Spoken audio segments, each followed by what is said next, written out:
Bismillahirrahmanirrahim. Assalamualaikum warahmatullahi wabarakatuh. Perkenalkan, nama saya Ricky Ronaldo dari Magister Pendidikan Dasar Nabista Terbuka dengan NIM 501162775. Di sini saya akan menjawab pertanyaan dari diskusi sesi 11 mata kuliah studi komparatif pendidikan dasar di berbagai negara. Baik, satu, langsung saja saya akan menjawab pertanyaan pada sesi ini. Yang pertama yaitu dari 10 model pembelajaran terpadu, model mana yang paling relevan dengan kurikulum yang diterapkan di Indonesia saat ini?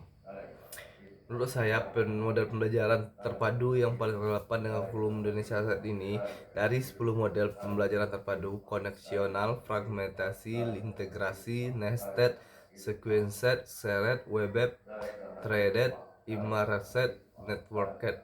Model paling relevan dengan kurikulum yang diterapkan di Indonesia saat ini, khususnya kurikulum Merdeka, adalah model webbed dan model integrate. Alasannya, model webbed berbasis tema masih digunakan di fase-fase awal SD dan kurikulum Merdeka. Guru menggunakan tema besar sebagai payung, lalu menghubungkan berbagai mata pelajaran dalam konteks yang sama. Sangat relevan untuk pembelajaran di SD dan menekankan pengalaman belajar holistik. Model integrate menggabungkan konsep lintas mata pelajaran sangat sesuai dengan prinsip pembelajaran berdiferensi dari proyek P5 dan kurikulum Merdeka. Membantu siswa membangun pemahaman lintas disiplin, terutama dalam proyek berbasis isu nyata. Kurikulum 2013 memang menekankan pembelajaran tematik terpadu, lebih kuat pada model webbed. Tetapi kurikulum berbeda memberikan ruang lebih luas untuk integrasi konsep proyek lintas mata pelajaran dan diferensiasi lebih dekat dengan integrate dan networked. Pertanyaan nomor 2. Paparkan apa yang menjadi tujuan dan fungsi landasan prinsip-prinsip rambu-rambu serta tahapan pelajaran tematik terpadu yang selama ini Anda implementasikan di kelas atau di sekolah. Baik, saya akan mencoba menjawabnya. Tujuan dan fungsi landasan prinsip rambu-rambu dan tahapan pembelajaran tematik terpadu.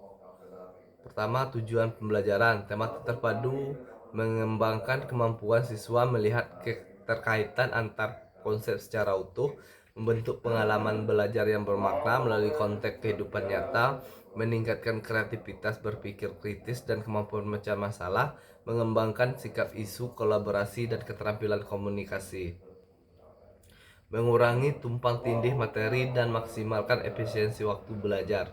Selanjutnya, fungsi pembelajaran tematik terpadu menjadi kerangka kerja menghubungkan berbagai mata pelajaran dalam satu tema, menjadi strategi untuk menghadirkan pembelajaran aktif dan kontekstual, menjadi sarana pengembangan kompetensi sikap, pengetahuan, dan keterampilan secara integratif, memfasilitasi guru dalam menerapkan kegiatan belajar yang menyenangkan, holistik, dan berpusat pada siswa. Selanjutnya, landasan pembelajaran tematik terpadu. Landasan filosofis: konstruktisme, progresisme, dan humanisme, bahwa belajar harus bermakna dan dialami siswa secara utuh.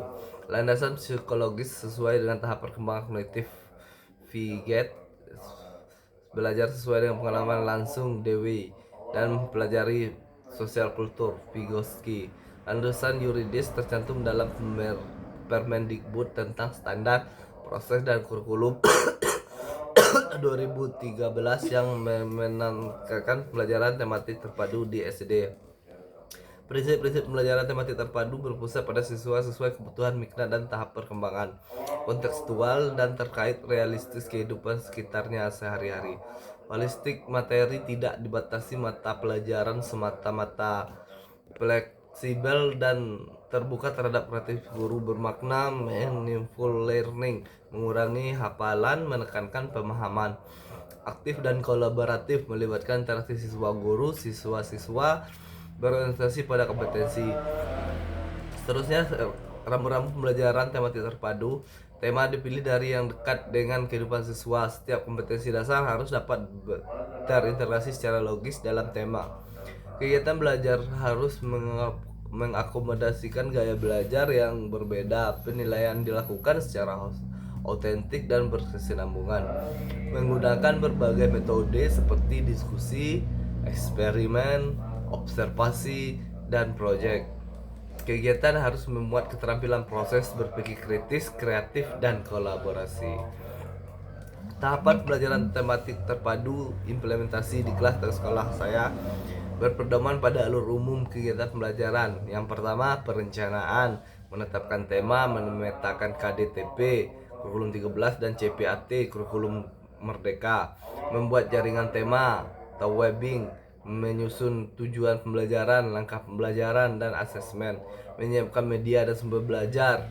Selanjutnya yaitu pelaksanaan kegiatan pendahuluan, apersepsi, dan motivasi, menghubungkan tema dengan pengalaman siswa, menjelaskan tujuan belajar hari itu. Kegiatan inti, pembelajaran aktif, diskusi, percobaan, observasi, membaca, proyek kecil. Integrasi berbagai mata pelajaran dalam satu rangkaian kegiatan. Siswa melakukan eksplorasi, elaborasi, dan konfirmasi. Penutup, refleksi, menyimpulkan bersama, memberikan umpan balik dan tindakan lanjut. Penilaian, autentik, observasi, portofolio, produk, performa, penilaian diri, dan rubrik berbasis proses dan hasil belajar. Pertanyaan nomor 3. Melihat soal nomor 2, silakan Anda analisis apa yang menjadi perbedaan antara kurikulum tematik terpadu, kurikulum 2013 dengan kurikulum Merdeka. Bagaimana implementasinya di tempat saya bekerja. Baik, analisis perbedaan kurikulum tematik terpadu 2013 dan kurikulum Merdeka belajar dan implementasinya di sekolah saya. Pertama, perbedaan ke-13 dengan kurikulum Merdeka. Aspek pendekatan pelajaran kurikulum tematik terpadu wajib di SD. Sedangkan kurikulum Merdeka Belajar fleksibel, tematik boleh, mata pelajaran terpisah boleh. Terus aspek struktur kurikulum tetap, kalau ke-13 tetap terikat pada KI dan KD. Sedangkan kurikulum Merdeka lebih luas, berpusat pada CP dan ATP. Selanjutnya, aspek beban guru. Ke-13 guru wajib menyatukan banyak dalam satu tema. Sedangkan kurikulum Merdeka, guru bebas menyederhanakan sesuai konteks. Selanjutnya, di peran guru. Ke-13 rumit karena banyak KD. Sedangkan kurikulum Merdeka lebih kuat karena guru. Selanjutnya yaitu penilaian. Ke-13 rumit karena banyak KD. Sedangkan kurikulum Merdeka lebih sederhana dan kompetensinya esensial. Aspek proyek khusus tidak ada P5 di kurikulum ke-13. Sedangkan kurikulum Merdeka ada mata pelajaran profil pelajar Pancasila atau P5. Kontekstualisasi ada tetapi terbatas pada tema yang sudah ditetapkan. Sedangkan kurikulum Merdeka lebih kuat karena guru bebas mengembangkan konteks lokal. Fleksibilitas rendah atau sedang kalau kurikulum 13. Kalau kurikulum Merdeka sangat tinggi. Keterpaduan atau pelajaran. Kalau ke-13 integrasi berbasis tema, sedangkan kurikulum mereka integrasi berbasis proyek, fenomena, atau masalah nyata.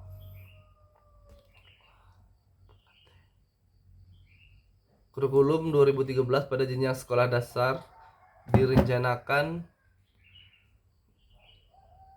dengan menekankan pembelajaran tematik terpadu. Pendekatan ini mengharuskan guru mengajak siswa belajar melalui tema besar dan menggabungkan berbagai mata pelajaran di dalamnya, seperti bahasa Indonesia, matematika, IPA, IPS, dan SBDP.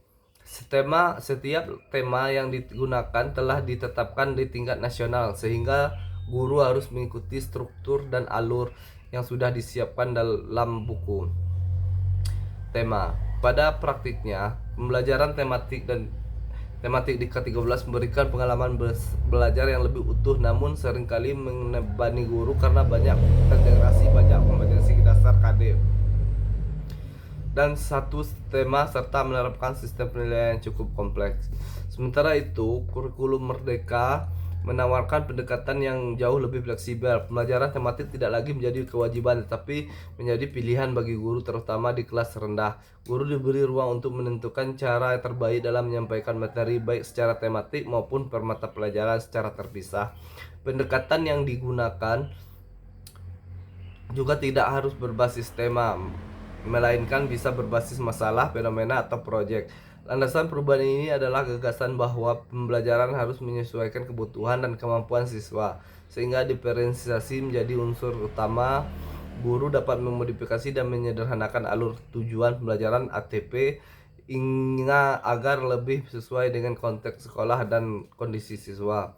Salah satu perbedaan paling mendasar atau mencolok antara kedua kurikulum tersebut adalah kehadiran proyek penguatan profil pelajar Pancasila atau P5 dalam kurikulum Merdeka. Proyek ini mengajarkan siswa untuk memahami isu nyata di sekitar mereka seperti lingkungan, budaya lokal, kewirausahaan, atau kesehatan. Selain itu, sistem penilaian dalam kurikulum Merdeka lebih sederhana karena fokus pada capaian pembelajaran esensial, bukan pada banyaknya indikator penilaian seperti di era K13.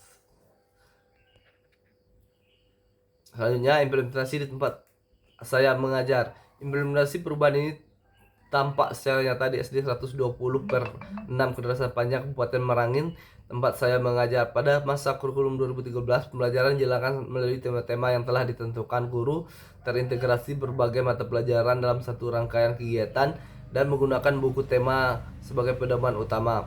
Siswa belajar secara terpadu, tetapi ruang kreativitas guru seringkali terbatas oleh alur yang telah ditetapkan dalam buku.